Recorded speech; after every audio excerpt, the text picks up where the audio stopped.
Hello everyone, and welcome to episode 300 of the MTGGoldfish podcast. I'm Seth, probably better known as Saffron Olive, and we have the full crew here this week, kicking things off with the owner of MTGGoldfish, Richard. How are you this fine Monday, Richard? Hey Seth, I am doing great. How are you doing? I'm doing good too. We got new Magic cards to talk about, but before we get into that, we have another co-host in Krim. What's up today, Krim? New Magic cards! I'm so excited. Yes, how's everybody doing? I am beyond thrilled because probably the set I've been most looking forward to we can talk about today. Yeah, so, I mean, the big news is today is the official start of Commander Legends spoiler season.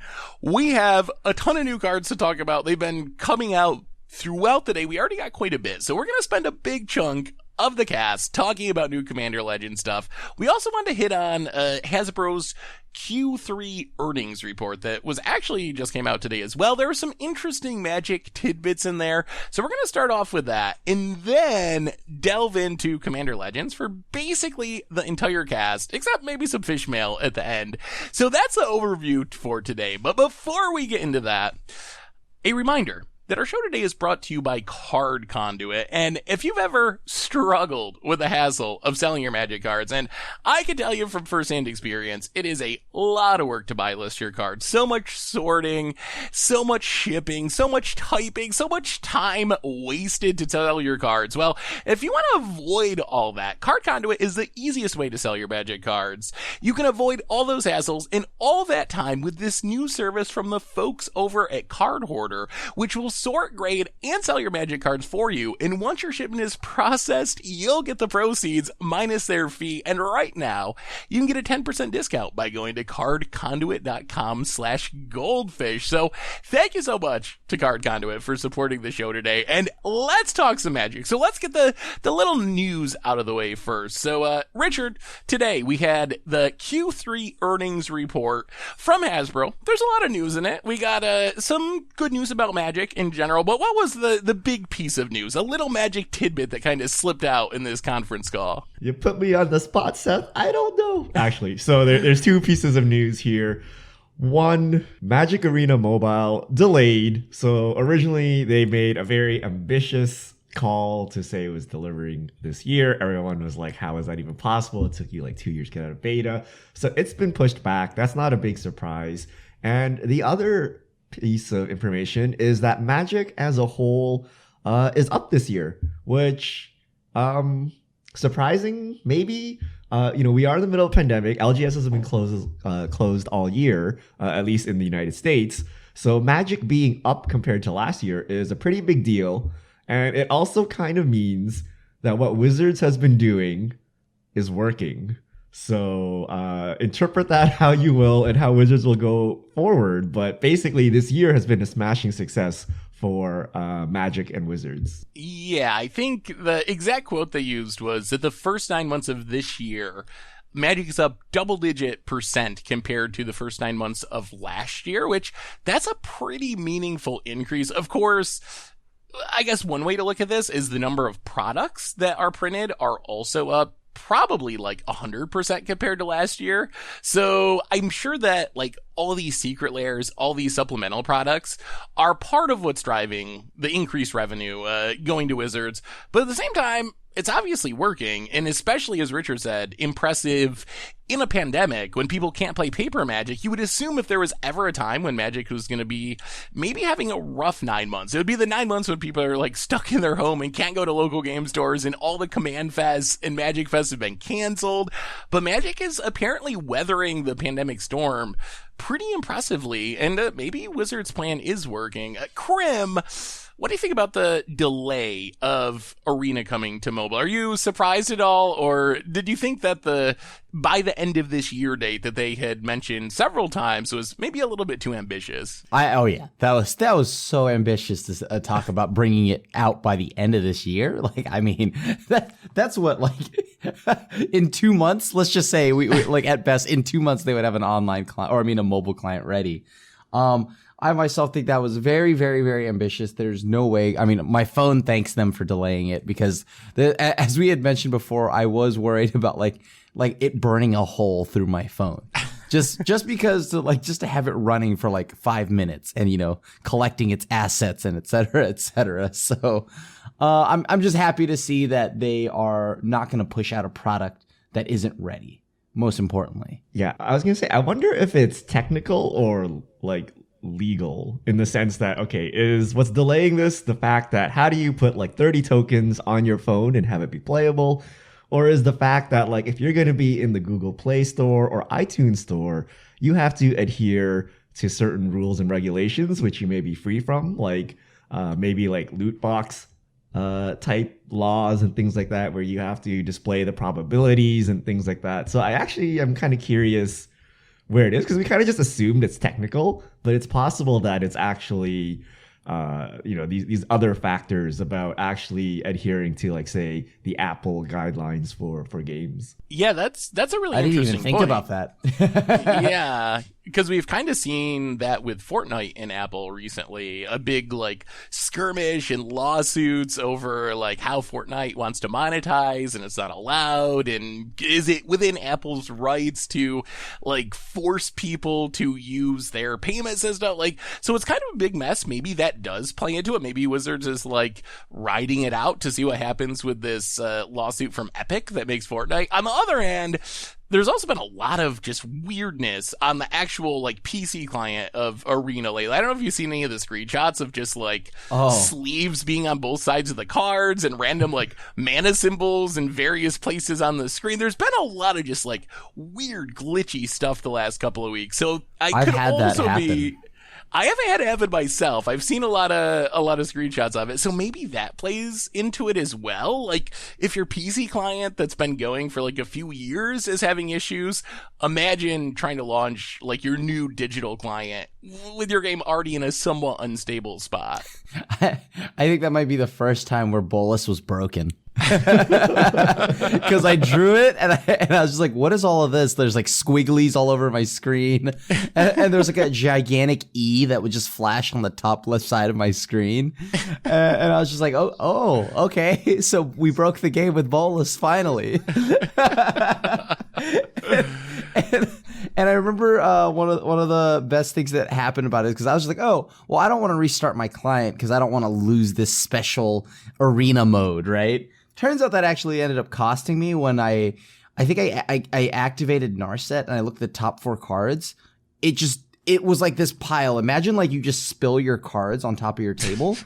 And that's the options I had to choose from. And it wouldn't let me pick anything underneath like a card on top. So hopefully that bug gets fixed kind of soon, because I thought it was all like fine, whatever. I mean, the gigantic numbers across the screen, and it was like funny. But then when it came to actually like disrupting the gameplay and forcing me to take one card, that was a problem. So let me ask you guys, and then we'll move on to Commander Legends. As a Magic Online player, I've been dealing with Magic Digital for a long time, and I know that things are different now. They have their new studio and all that stuff. But traditionally, I think that maybe the biggest example of this was Leagues on Magic Online, where we had for like 5 years at least, like, oh, coming in a few months, coming this year, Leagues. And then it'd be like, well, it's delayed till next year. Then that year would go by and it would be, oh, okay, well, in a few months, it'll be by the end of the year. Then it'd be like, oh, well, it's delayed. Next year, we'll get to it for sure. We're getting closer. So here's my question for you. Will we have Arena on mobile in 2021? Or a year from now, when we're getting towards next year's holiday season, are we going to be getting another like, well, in 2022, we got a good feeling about Arena on mobile. So what do you think? Will we have Arena on mobile next year? I think that there will be a client ready or for them to roll out by next year. So, yeah, definitely think we will. Yeah, definitely. Not by next year. By next year implies this year, but sometime next year, whether it be Q1 or Q4, like it's too big of an opportunity. Like if you think the suits are like telling people to like telling WotC to sell more box toppers, you better believe they're looking at mobile market and like how much money mobile games makes. And they're just like salivating and like trying to get it out the door like as soon as possible. So I would assume this is like the highest priority for Wizards Digital. So I would be shocked if they fail to deliver next year. It has to come out. I'm actually pretty confident too. Like with the CEO of Hasbro repeatedly touting it coming this year and then having to say it's delayed until 2021, you know it's a focus from the higher ups at the company. And I think that will, as Richard said, make it a priority for Wizards Digital and actually make it happen.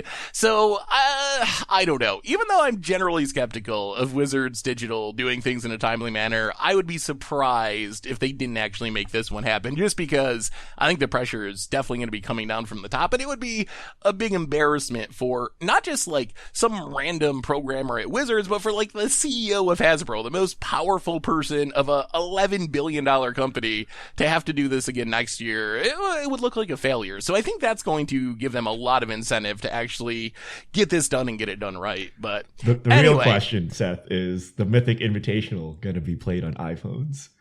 That sounds like as a new marketing push. All competitors must have an iPhone, and we play. Like, have you ever watched those like esports events for mobile games? It like looks so ridiculous. It's like a huge like booth, and then it's just like a little mount with like a phone on it, and like, these like really serious people that are like gives off a different vibe. I think it's going to be interesting because there's already this like, I don't know, split in the gaming community about mobile gaming, where some people are like really vicious about that not being like real gaming, and other people being like, hey, like don't, gatekeep people and let people play however they want to.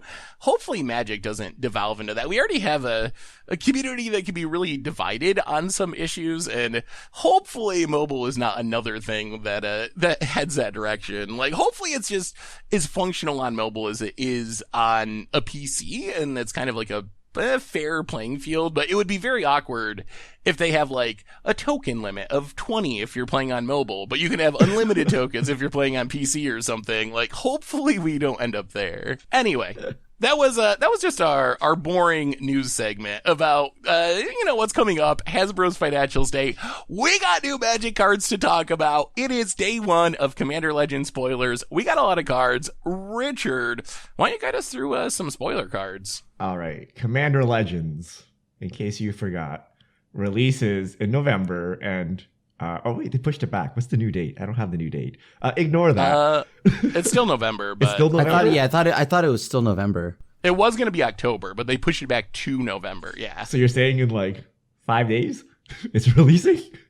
Not the first day of it. I think it's like November 8th or something like 2 that. weeks. We'll call it 2 weeks. Okay. But back on track. It's the first set to be drafted. Okay. So it's a special Commander set. And we have previews. You can check them all out at mtgpreviews.com. We're going to go through, I guess, the higher rarity cards that have been released this week, and then also some random legendaries. So first up, we have a Planeswalker, Tavesh Sat, Doom of Fools. And this Planeswalker can be your commander. It is also a partner. Okay, so we're just adding all the keywords here. So 4 and a black, 5 CMC, 4 starting loyalty, +2, create 2/0/1 black Thrall tokens, +1.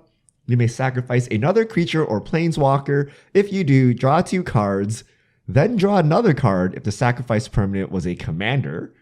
-10, gain control of all commanders. Put all commanders from the command zone onto the battlefield under your control.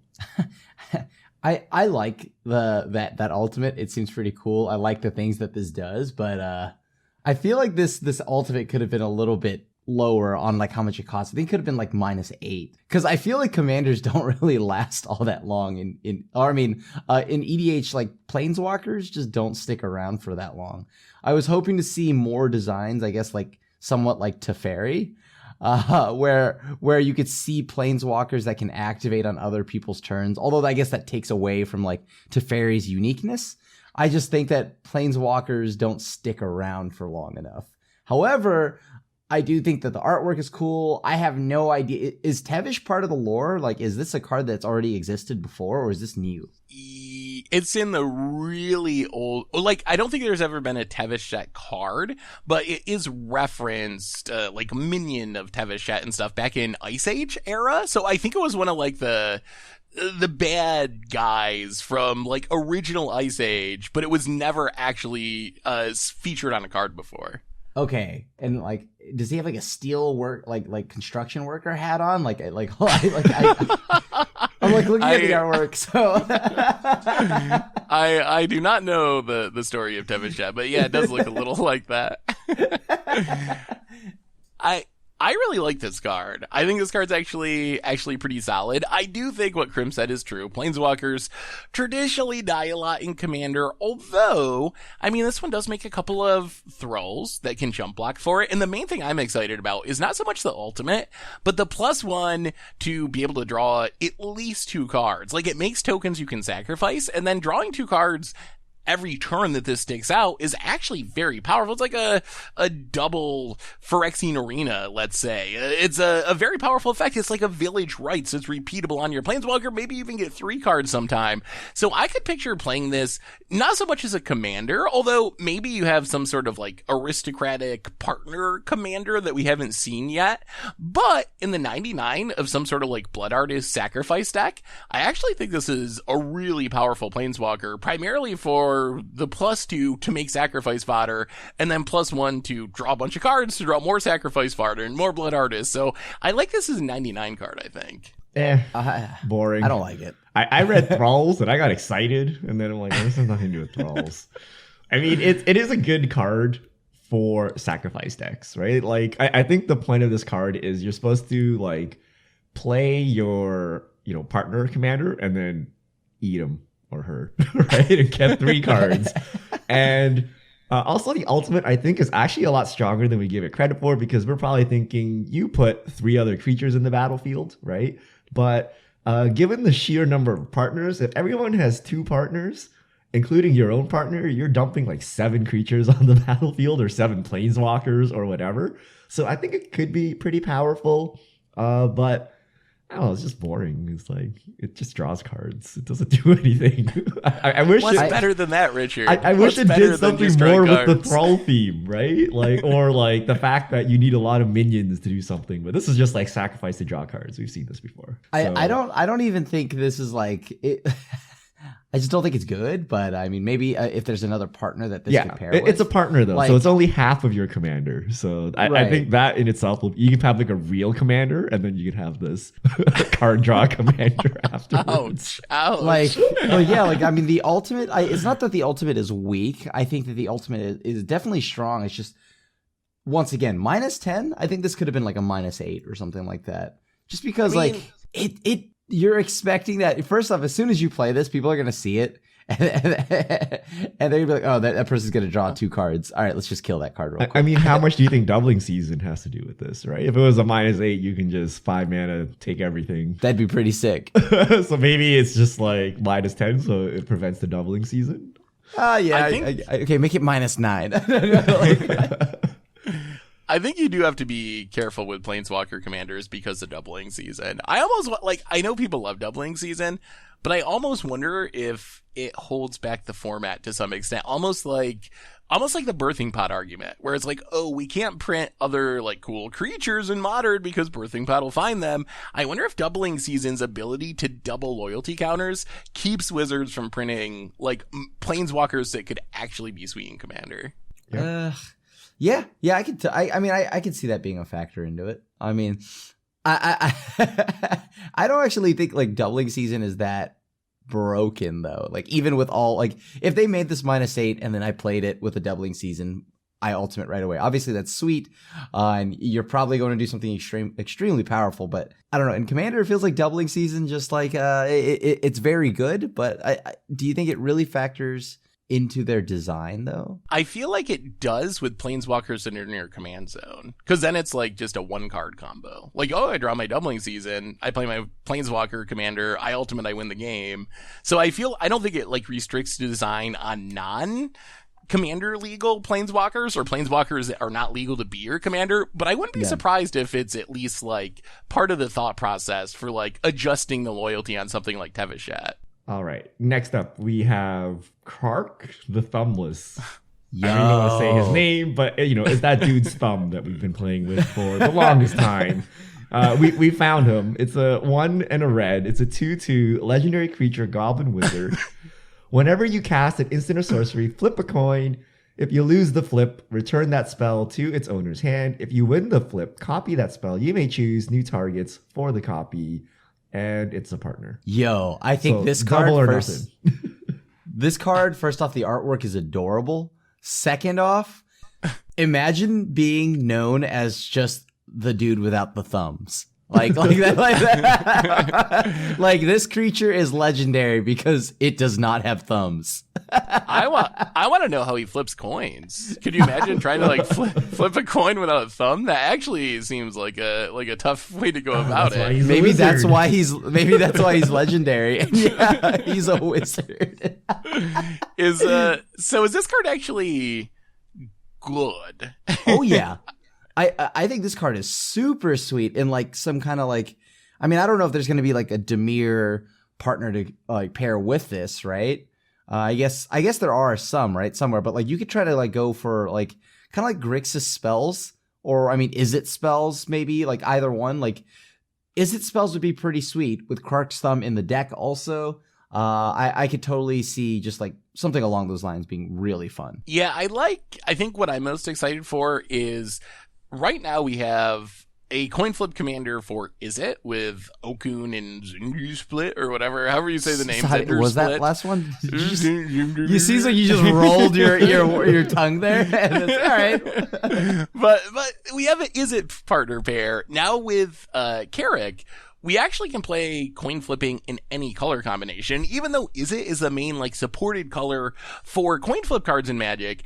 Being able to like have green in your deck to have ramp spells, for example, I think is a really huge deal. So I like how this expands out the coin flip deck. I also think that what Krim mentioned is a good point as well. Just playing this as like a weird spellslinger commander with another partner is potentially really powerful. I think it's at its best with cheap spells. Like, you cast your Brainstorm, even if it bounces back to your hand, whatever, it was just 1 mana. On the other hand, I think what you want to avoid with Carrick is casting really expensive spells. You cast one big, like, time stretch, and it goes back to your hand, and you just, like, time walk yourself.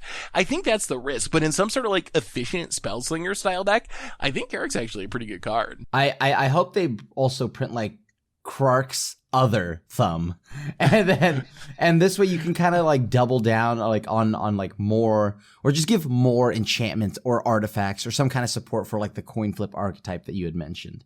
Because right now we only have Krark's thumb, and then Krark the thumbless, and I don't know. I mean, just get his other thumb in there so we can now just have just more of it, more redundancy in that kind of effect.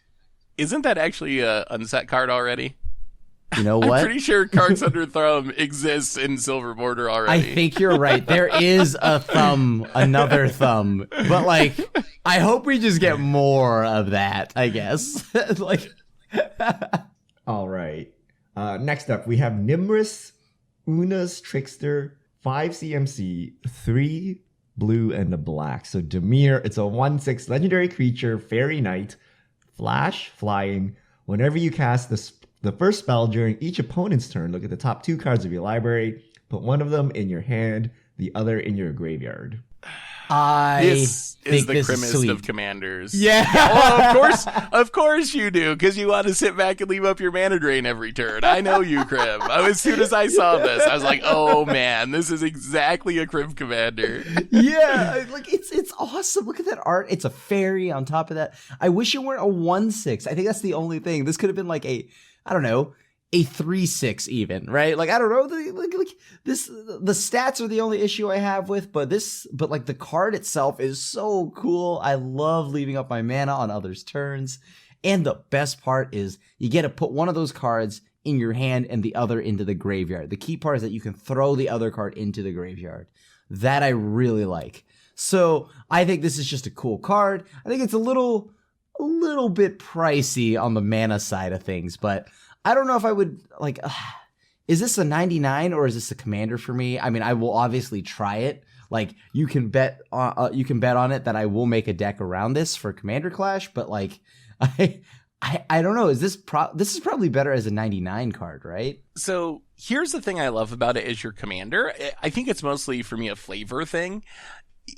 the way this reads, it's exactly how like traditional fairies play. If you go back to like standard fairies back in Lorwyn era, where you just want to leave up mana, cast stuff during your opponent's turn. There's even like fairies taunting, Glenelender tricksters. There's some fairies from Lorwyn era that actually have essentially this ability where when you do something on your opponent's turn, you get a benefit. The problem is there's not a legend for that. When you have fairies, you have like Una, which it makes a lot of fairies, but it doesn't really play it instant speed or anything. And then you have whatever that horrible flash one is. It's just like a flying hill giant that you can bounce back to your hand and does like literally nothing. But there hasn't ever been a legend for the like traditional draw go flash fairy play style. Yeah. So I think if you want to build like a fairy flavor deck where you're leaving up mana on your opponent's turn, playing all instant speed, I think you want Nightmare as your commander.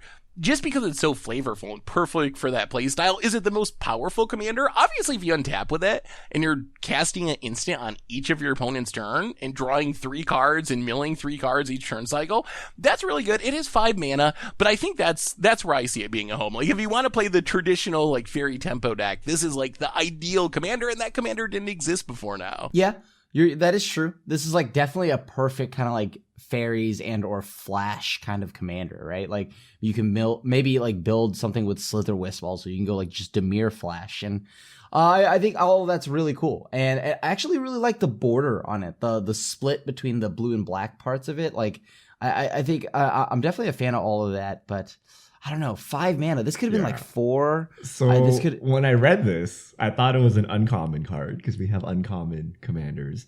And then when I saw the symbol, I thought it was a Throne of Eldraine like commander card, because actually the logo for Commander Legends looks exactly like the Throne of Eldraine one. Like if you look at it like when it's small, like it's not good. It's like so expensive. It's a 5 mana for a 1/6 that will draw you some cards. I think we can do a lot better in Commander. Like I don't know, it's not even a partner, so you can't even have like.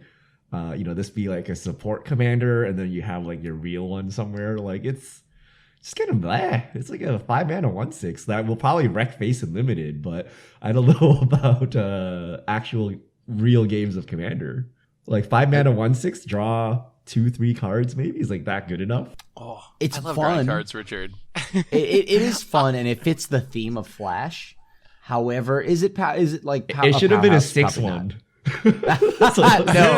No, you actually like do something with it instead of being like a 1/6. Like I got a 21 turn clock on you. Don't disrespect I think maybe I'm biased because I don't actually want to kill people because then that ends the game sooner and limits the number of cards I get to draw. So for me, a 1/6 is perfect. That gives me less chances of accidentally taking out my opponents with combat damage and more time to draw cards. You can't even accidentally stumble into damage victory because it's at 1 power. All right. Next up, we have Lysa, Shroud of Dusk. 2 white, black. 5/5 legendary creature angel. It's rare. Rather than pay 2 mana for each previous time you've cast this spell from your command zone, this game, pay 2 life that many times. Flying lifelink. Whenever a player casts a spell, they lose 2 life. Ooh, it's like better than Phyrexian mana.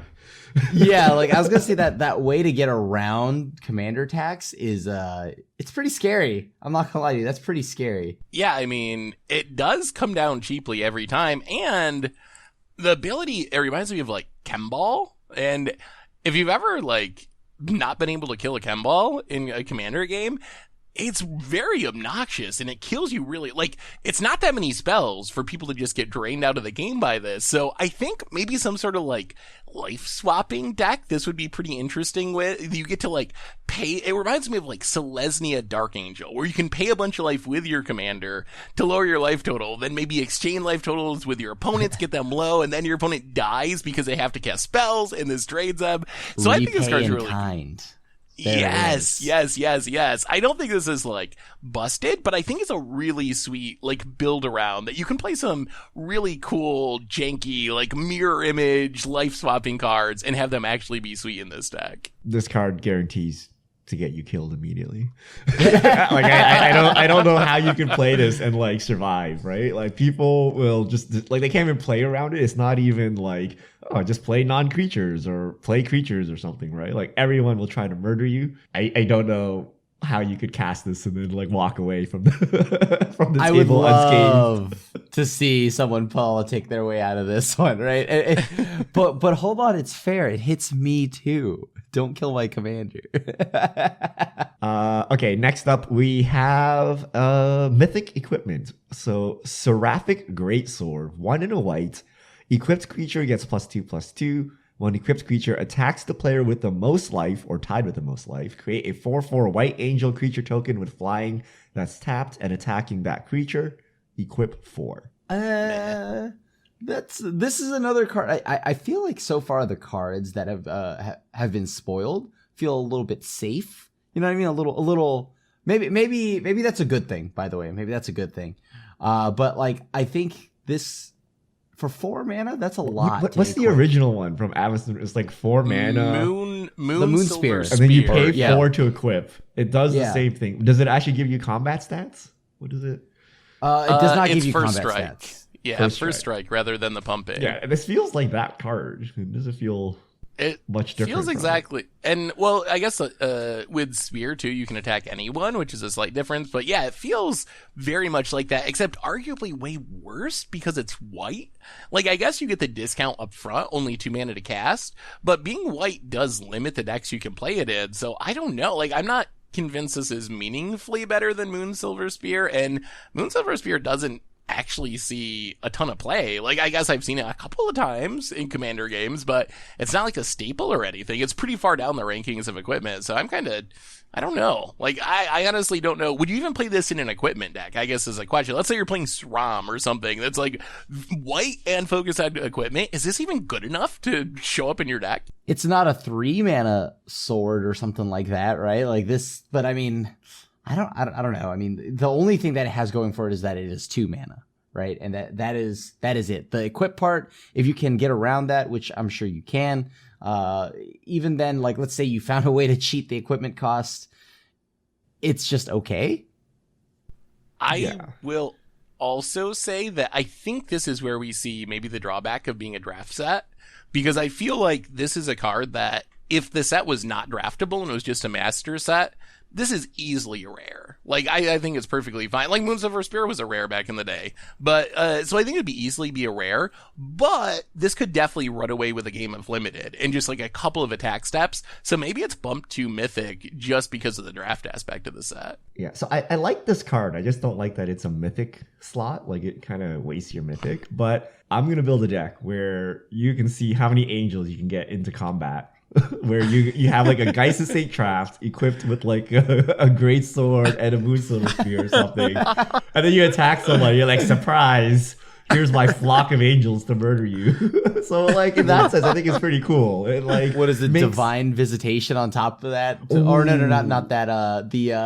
The token doubler thing. Yeah. Oh, Anointed Procession. Yeah. Yes. Anointed Procession. Like it'd be so like that's I like these fun cards, right? But the fact that it's like a mythic, like that feels bad. I do think Seth is right that it's because of the draftable aspect of the deck of the set. All right.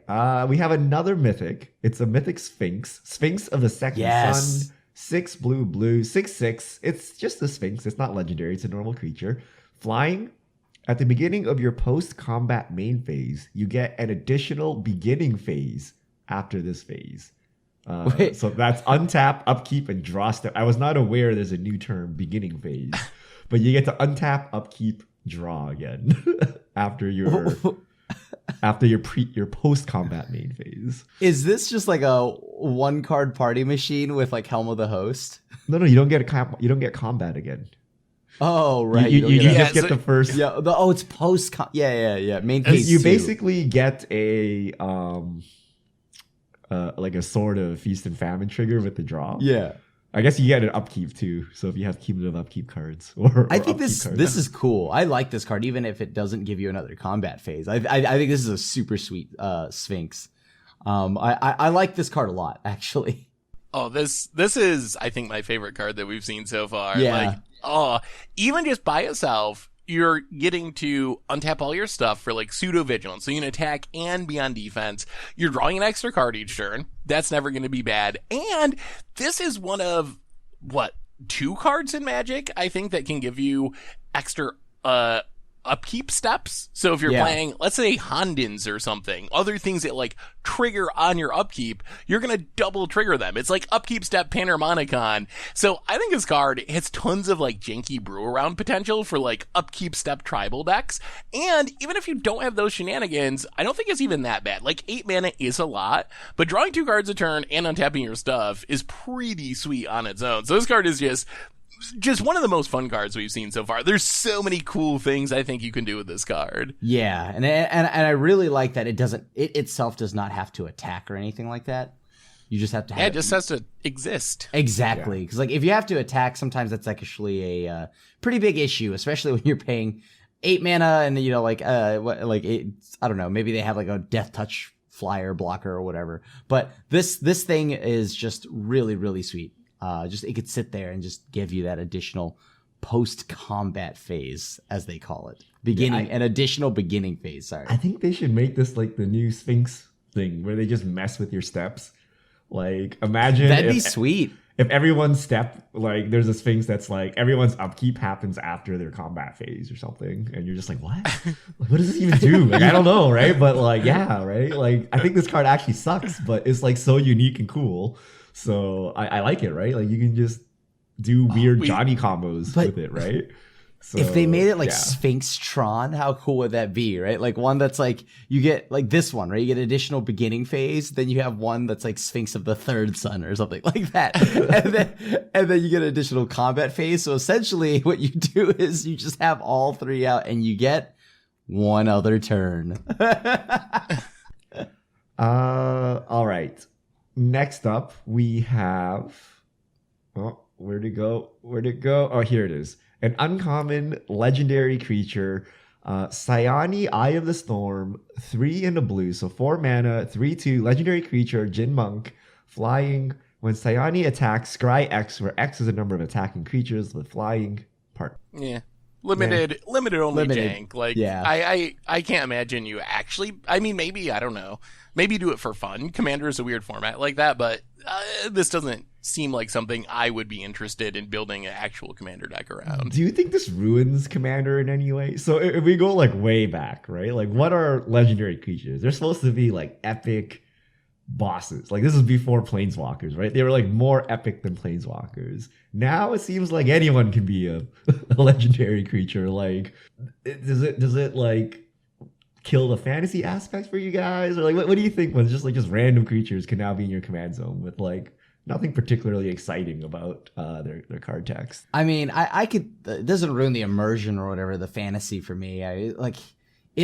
It's just like, hey, this Jin Monk is so good at scrying that it's a legend. They only scry X, where X is the number of attacking creatures that's flying. 1. Wow, that person scries so hard. I can believe that.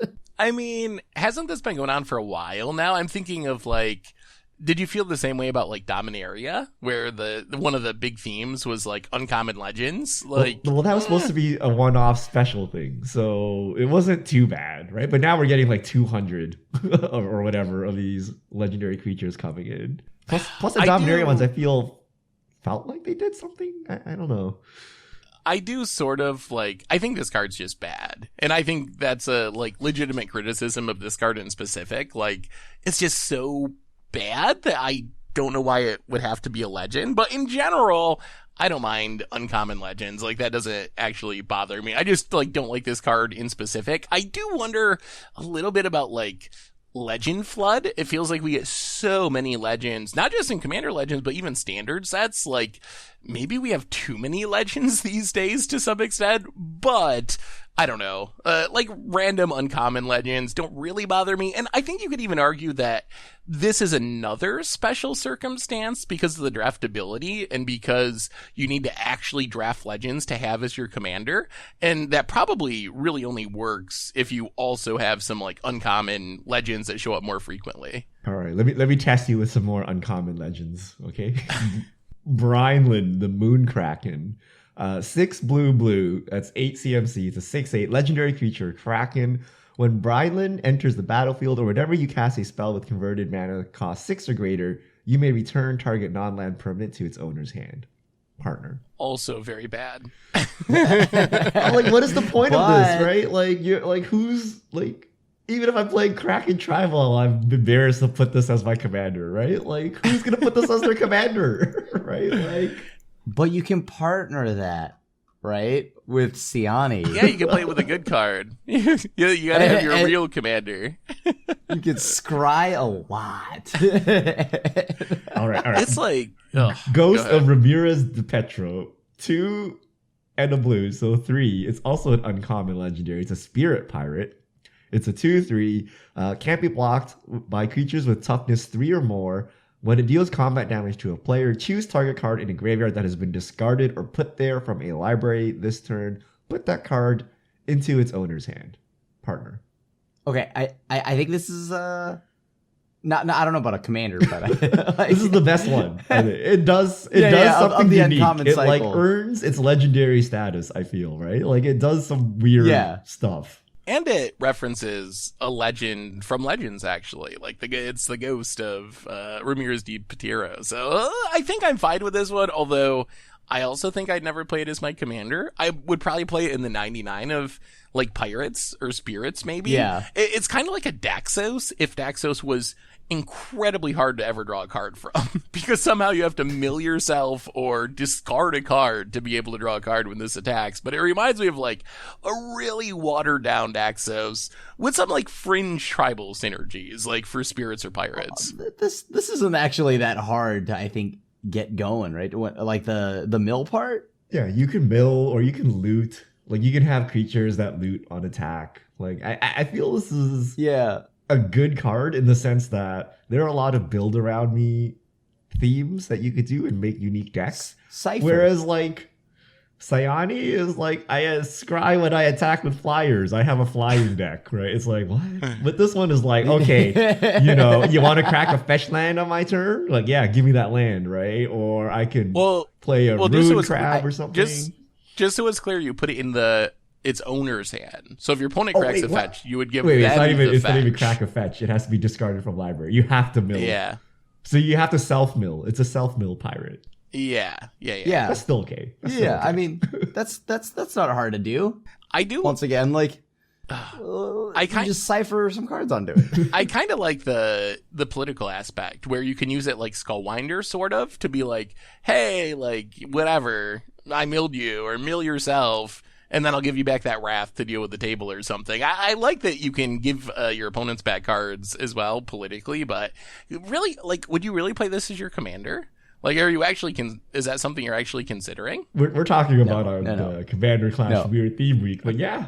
Okay. I think it would be a unique deck, right? Like, it's a unique deck that you break out at a table. People be like, what is that? Whereas you can't do that with like the Kraken or the Monk, right? Like, it's just those are just like random beaters, right? That have a legendary prefix. But this card has some weird unique ability that you can like make a combo with, right? All right. We have a mythic sorcery, blue, Mnemonic Deluge, 6 blue. So 9 CMC. Exile target instant or sorcery card from a graveyard. Copy that card 3 times. You may cast the copies without paying their mana costs. Exile Mnemonic Deluge. Wait, does that mean we're gonna get a deluge cycle? Yeah, Toxic Deluge. I mean, is that what this is? Because why is one cost 9 and one cost 3?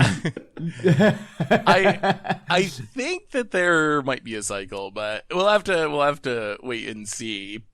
This card, I love this card, and I also dislike this card. So I think this card can do fun things. I love its uniqueness. It's the first card in all of Magic that can cast an instant or sorcery from anyone's graveyard. We have cards that can get your opponents, like the Blue Primordial. There's a few cards that can hit your own, like Scholar of the Lost Troves. There hasn't been one that can just hit anyone yet. And copy it 3 times is really sweet. The thing that I love about this card is you can do cool janky things. Like, imagine triple warp worlding or something. Like, you could do some really funny things with it.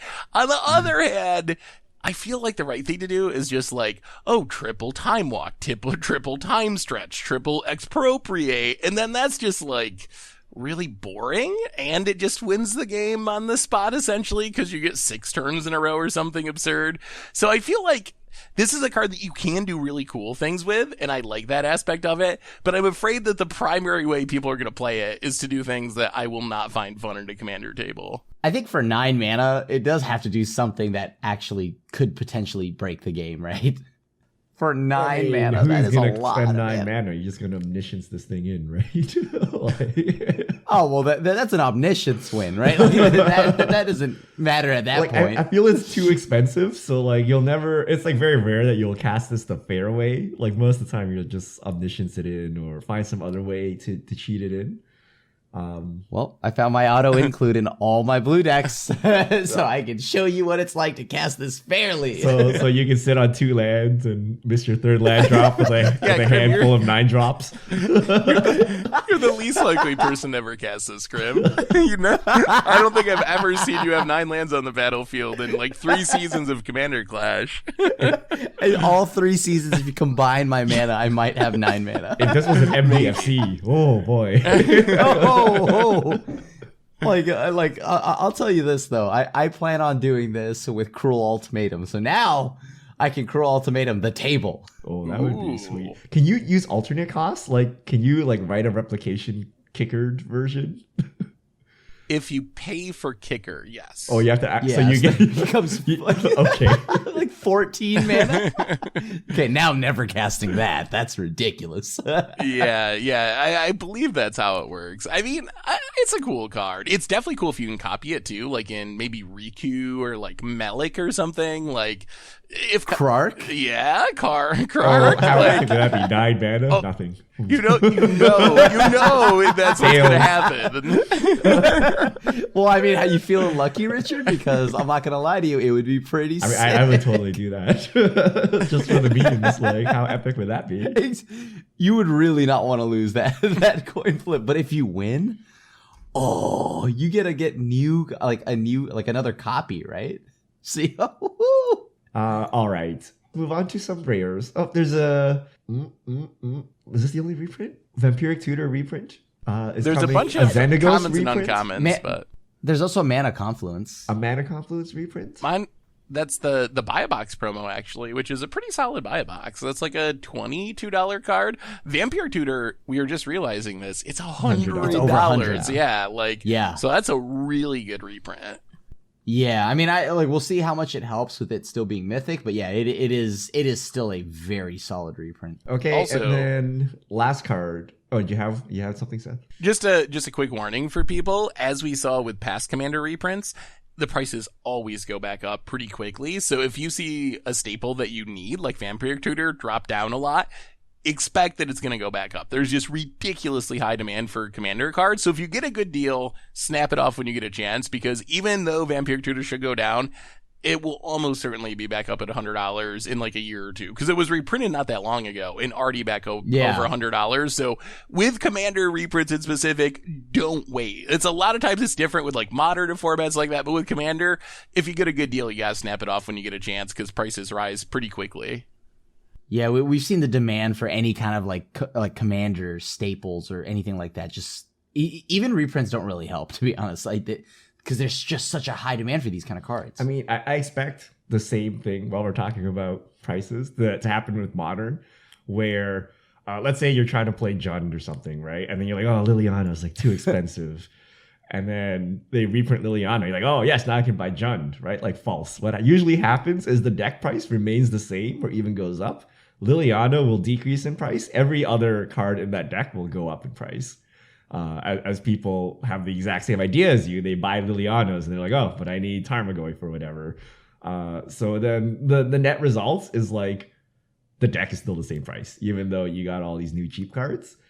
So I would actually buy the support cards as well. So if you're like, oh, I want Vampiric Tutor, I want a black deck, like just get all the cards, because the other cards will go up as well. Okay, last card we're going to talk about. Szat's Will, 4 and a black, instant. It's a rare. Choose one. If you control a commander as you cast this spell, you may choose both. Each opponent sacrifices a creature they control with the greatest power. Exile all cards from all opponents' graveyards. Then create X01 black Thrall creature tokens, where X is the greatest power among creature cards exiled this way. I think that second part is pretty solid. And on top of that, if I a commander, like you all have to, I get to choose both of these modes. I think this card's sweet. I I mean, it could be like 4 mana instead of 5, but like, sure. I guess that it seems like they've played it really safe with the design of a lot of these cards so far. Like, at least for costs and stuff like that. Yeah, that's actually what I was going to say too, is I like some aspects of this card, but it just feels like 1 or 1.5 mana more than I want, to the point where I'm kind of wondering if I would even play it. Like, Crackling Doom has the Edict effect with upside of a little bit of damage for 3 mana. It is in 3 colors, but still. So you're kind of paying at least 1, maybe 2 extra mana for the Edict effect. The one thing I like about it, though, is as we've seen in Commander Clash, a lot of people don't play enough Graveyard Hate in their Commander decks, and I love that this card, it kind of tricks you into playing Graveyard Hate. Like, you can play this as a relatively decent removal spell, and then you just accidentally have Graveyard Hate in your deck, which is something you probably should have anyway. So I like that it kind of just accidentally gives you some Graveyard Hate in your deck, but I'm still I guarantee you, I'm not paying 5 mana in a card for Graveyard Hate when I can't be bothered to put a Majuka Bog in my decks. Or like, how about a Scavenger Grounds? It's just the cost of colored mana versus colorless, but a lot of times you're like, no, it's not worth it. I'd rather put a Reliquary Tower in my deck. But I do like in anything that's Orzhov playing Kaya's Guile or Kaya's Guile. Like, Kaya's Guile is such a solid card. I feel this card is bad because you can't control it. It's not even like power at the time of removal. It's from the graveyard. So if someone like pumps a creature, or if you want to play pump effects, like double a creature's power, like, this doesn't work. So you can't really do anything. You're really just using it for removal. And like, yeah, that's not too exciting, right? You have Crackling Doom, you have, I'd rather just play Doomblade or something, right? Like, why anger multiple people at once and not finish the job, right? So, but this can get, like, if you have your commander, I like that. I mean, like, once again, something that rewards you for, I guess, playing your commander. Right, Seth? Yeah, perfect for me. I mean, I don't know. The thralls aren't really that helpful, are they? Like, I guess maybe if you can do something with them, like Skull Clamp or your sacrifice deck, but is getting like is that literally the point of this card? Like, if it was like, say, 4 mana that did the same thing without the thralls, like, would you even consider it? Or like, even like, that's the point of this card, right? Like, you kill something and then you get like 8 0/1s off the back of it. Yeah. Like, there's definitely things you can do with this. Just like that, like, I guess Aristocrats kind of style deck. Like, I could definitely see me throwing this in there. Yeah. And it's a good way to exile others' graveyards and not mine. Yeah, that's true. And I mean, I guess you can play like Bad Moon or something and get in there with the thralls. Bad Moon. 1, 2. Coat of Arms, my friend. Coat of Arms. Yes, there Coat we of go. Arms. I leave it to Richard to know all the janky tribal tricks. Yes, with the Bad Moon on the board, your 8 thralls could do 8 damage. Yes. But you have Bad Moon and Coat of Arms. Now we're talking, right? Now we're cooking. All right. I think that we're up to date on the previews. You can check them all out on the website, mtgpreviews.com. Commander Legends previews are happening all week, so we'll be sure to get a lot more cards and a lot more legendaries. There are a ton of legendaries and partners in this set, so we'll be covering that on the next podcast as well. Yeah, I think we go through next Wednesday or Thursday with official spoiler season. So this is just day 1. There's a ton more to come. We also have a official Goldfish spoiler going up next week. So keep an eye out for that on the MTG Goldfish Commander YouTube channel. And we'll be doing like daily spoilers. Tomer's doing some videos. There's going to be a ton of Commander Legends stuff coming out this week. On the 4th, I also have my spoilers. So that'll be pretty sweet. Ooh, yeah, super exciting. So yeah, keep an eye out for all that. We got a couple of minutes, Richard. Let's see if we can sneak in just a few fish mail at the end of the cast today. All right. If you have questions, you can send them to @MTGGoldfish with the hashtag MTGFishmail, and we'll get to your questions on air. Snare Johnson 664. What color and mana costs do you think an instant that makes target players skip their next draw step be, and would it be viable? Oh, like 1 mana. It's gotta be 1 mana, right? Dimir hybrid, maybe. Like, I think black makes me think discard, but blue makes me think of like the card drawing aspect or the step skipping aspect that we just saw in the Sphinx. But I think it's got to be 1 mana, and then even then, I don't think it would be playable competitively. Just to skip 1 draw step, right? Yeah. Yes. Yeah, it would have to be 1 mana. And how about a tri-mana hybrid? It could be blue, black, or green. Green. Because that's also like something like Sultai, I guess. Because I'm thinking white. green gets to do everything. Yeah, green does everything. So like, why wouldn't Selesnya, it? Right, like, is where we're going here. It's like a taxing effect. I mean, if you're curious, like we see this a lot. When we have good old Teferi Time Raveler out and people are doing like the upkeep discard or the draw phase discard, that's kind of this. Like the difference is you can do instant speed interaction, but I don't think it's enough. Like unless it's like a Sphinx that skips everyone's draw steps or something like that. Red Paper Spy, do you think that that white card advantage will be cannibalized from another color, say green creature draw, or will it be new design space like bottom of the deck matters? If it's a land, put it on the battlefield. Non-land goes to hand.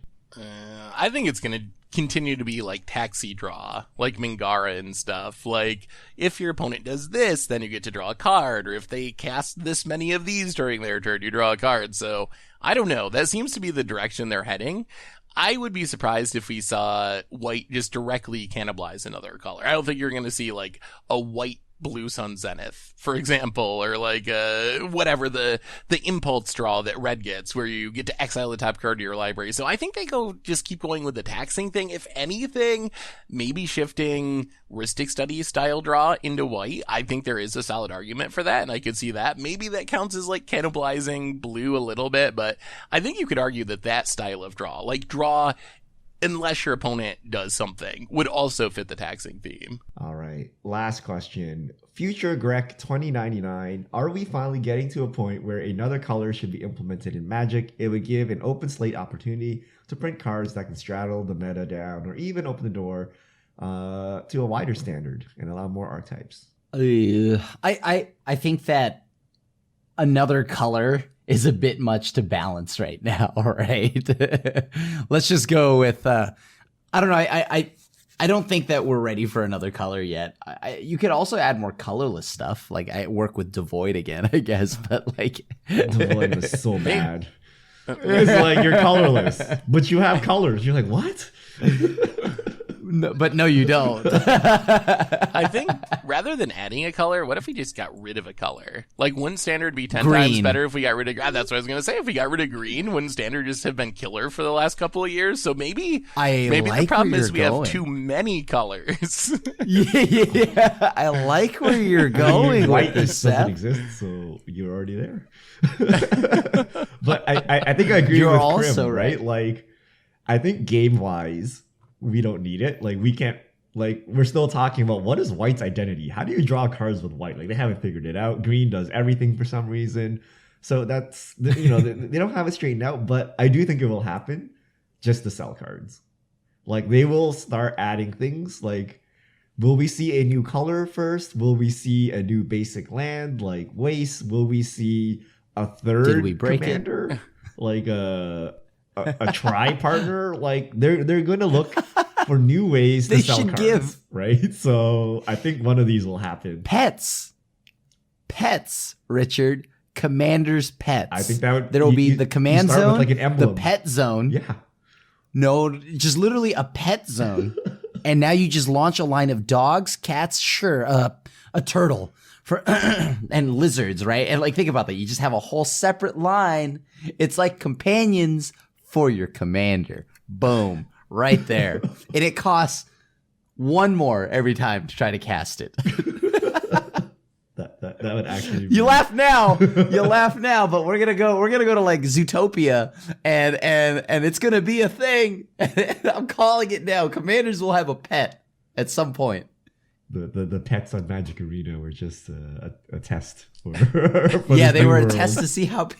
Hey, if this means there's a reprint of Black Lotus, hey, whatever. But like. All right. That's all the time we have for questions this week. Thank you to everyone who sent them in. If you have questions, send them to @MTGGoldfish with the hashtag MTGFishmail, and we'll get to your questions on air.